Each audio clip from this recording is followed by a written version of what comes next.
السلام عليكم، صبحتكم ومسيتكم بأنوار النبي عليه أفضل الصلاة والسلام. مرحبا بكم خياتي في قناة أم رحيل. إن شاء الله الفيديو تاع نهار اليوم يلقى خياتي كامل بخير ومهنيين. كما راكم تشوفوا اليوم جبت لكم وصفة لي تارتولات، وصفة بزاف سهلة بسيطة وسريعة، تقدروا تخدموا كمية منها وتخبوها لرمضان إن شاء الله. يعني في رمضان تجبدي الكمية كمية اللي حبيتيها، ديري لها غير الكريمة وتحطيها. يعني وصفة بزاف بزاف سهلة وناجحة. هنا قبل ما نبدا الوصفه تاعي حبيت نهضر لكم على شركه ارفيا، شركه تونسيه موجوده هنا في الجزائر، شركه حقيقيه منتوجاتها ذو جوده عاليه، وهذا عن تجربه. يعني هذه المنتوجات راكم تشوفوا فيهم راني مجربتهم، وقبل ما نهضر عليهم حتى جربتهم. انا ما نقدرش نهضر على منتوج ما جربتوش. في السمانه الاولى راح تلقاي نتيجه ولا اروع. تاني حاجة اللي حبت تنخرط في هذه الشركة، ما عليها غير تضغط على رابط الواتساب اللي راح تلقاه في أول تعليق وفي صندوق الوصف. عفوا، راح تلقاي فيه أخوات ما شاء الله راح يعلموك طريقة العمل فيها. هنا بالنسبة للطريقة اللي حبت تدخل تخدم، تقدر تدخل للرابط. اللي حبت تدخل غير باش تشري المنتوجات بأقل سعر اللي تشريه من برا، تاني تدخل لهذا الرابط. هنا المنتوجات راح يجوك حتى لباب الدار. تطلبيهم وراح يجوك، تطلبي واش راكي حابه، يعني يعطوك كتالوج وتشوفي واش راكي حابه، ويلحقك المنتوج لباب الدار مجاني حتى يلحقك المنتوج باش تخلصي. يعني صدقوني شركة ضمان وجودة 100%. هذه هي اللي حبت تنخرط في الشركة، ما عليها غير تضغط على رابط الواتساب اللي موجود. طلع ثبت الواتساب وتضغط على الرابط اللي موجود في صندوق الوصف وفي أول تعريف. وهنا حنولي الوصفة تاعي اللي فيها 250 غرام مارغرين طرية على درجة حرارة الغرفة. أنا المارغرين تاعي كانت شوية يابسة، لكن من الأحسن تكون طرية على درجة حرارة الغرفة. ديريها تقطعيها إلى قطع صغيرة، من بعد تحكمي كاس ديري فيه 2 مغارف السكر العادي والباقي تكمليه بالسكر الناعم. ديري قرصة ملح، مغرفة صغيرة معمرة مليح تاع لافاني، حبة بيض كاملة، صفار حبة بيض، وتحاولي تخلطي هذا الخليط حتى يصبح الخليط كريمي. قلت لكم هنا بالنسبة للزبدة لازم تكون طرية على درجة حرارة الغرفة، أنا كانت شوية جامدة. هنا من الأحسن تستعملي الباتور، اللي ما عندهاش الباتور وكانت الزبدة تاعها طرية تستعمل يدها وراح تتخلط بكل سهولة. تحكمي تبداي ديري الفارينة هنايا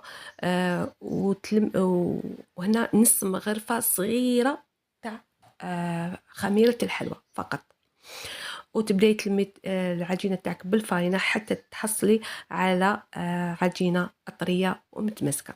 هنا العجينة تلميها برك عفوا، تلميها بأصابع اليد، ما يلزمش تعجنيها. صدقوني هذه الوصفة بزاف بزاف هايلة. أنا درت لكم الوصفة وحدها يعني بدون كريمة. أنا درتها وخبيتها لرمضان الكريم، بإذن الله إن شاء الله نجبدها في رمضان وراح نشارك معكم الكريمة اللي راح نستعملها. اللي حبت أنواع تاع العجينات تاع لي تارتولات وأنواع تاع الكريمات راح نخلي لكم الفيديوهات السابقة في صندوق الوصف عفوا، الروابط في صندوق الوصف. تدخلي فيهم وراح تشوفي كاين قلت لكم كريمات، وكاين تاني ما شاء الله يعني بنان، وتاني العجينه تاع لي تارتولات مختلفه تاني وكامل ناجحه. هنا بعد ما لميت العجينه تاعي ودرتها نديرها في ساشي ولا في كيس بلاستيكي ونحطها في الثلاجه تريح نصف ساعه. نصف ساعه ما بين ما تلمي هذيك الدوزه تاعك تغسلي الماعن اللي خلطتي فيهم وكامل، تولي العجينه تاعك كيما راكم تشوفوا. تبداي تكوري تجبدي ليمول تاعك. انا عندي هاد ليمول، عندي النوع الكبير والنوع الصغير. تجبدي تكوري العجينه تاعك وتحطيها في الليمول، هكذا راح تكون العمليه سهله بسيطه وما تديلكش الوقت. تحكمي العجينه تاعك وتبداي تحلي فيها في المول. الا كانت العجينة قليلة على المول، زيدي لها شوية، وإلا كانت يعني فايضة على المول نقصي كي تبداي تحلي، تبداي تنقصي في الجوانب. هنا راح تضغطي مليح في الأطراف باش ما تطيحلكش. هنا أنا لي طارتولات تاعي ما طاحتليش في الطياب، يعني روعة روعة. كيما راكم تشوفوا راح نزيد نحل معاكم حبة واحدة أخرى بهذه الطريقة. قلت لكم تضغطوا مليح في الجوانب، وتضغطوا عليها، ما ديروهاش رقيقة وما ديروهاش خشينة، تكون في سمك متوسط. أنا بعد ما كملت الحلوة تاعي كامل درتها في المول، يعني بعد ما سكمتها كامل في المول تقبتها بالفرشيطة. هنا كي تتقبوا في بالفرشيطة عفوا، تقبوها مليح حتى في الجوانب باش ما تتنفخش بزاف داخل. هي حتتنفخ شوية بصح باش ما تتنفخش بزاف داخل الفرن. هنا درتها بعد ما كملت وتقبتها، درتها على درجة حرارة متوسطة 180 درجة، شعلت لها من تحت طابت وشعلت لها من الفوق. مدة الطهي 20 دقيقة. هنا بعد ما طابت كيما راكم تشوفوا هذه السنيوه الاخيره راح حمرت لي شويه، كنت لاتيه حمرت لي شويه لكن معليش. وريت لكم فقط كي تتنفخ في الوسط تجبدي السنيوه تاعك، تعاودي تديري ثقبه بالفرشيطه وتضغطي عليها غير شويه هكا بيدك، تعاودي تولي كي تشوفيها تنفخت في الوسط نعاود ديري ثقبه صغيره هكا، تقبيها خطره واحده بالفرشيطه وعاودي تضغطي عليها بيدك، حيخرج هذاك الهواء وطيب عادي كيما راكم تشوفوا. بعد ما طيبتها هاي ليك الحلوه تاعي ولا لي تارتولات تاعي راهي واجده. دارت لي 20 حبه، يعني هذيك 250 غرام زبده دارت لي 20 حبه، وهنا الحبات راهم كبار ما شاء الله.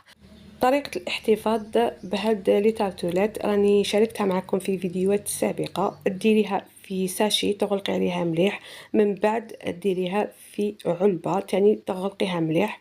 تقدري ديريهم عفوا في الثلاجة الفوق في المجمد ولا لتحت، وقت الاستعمال تجبديهم.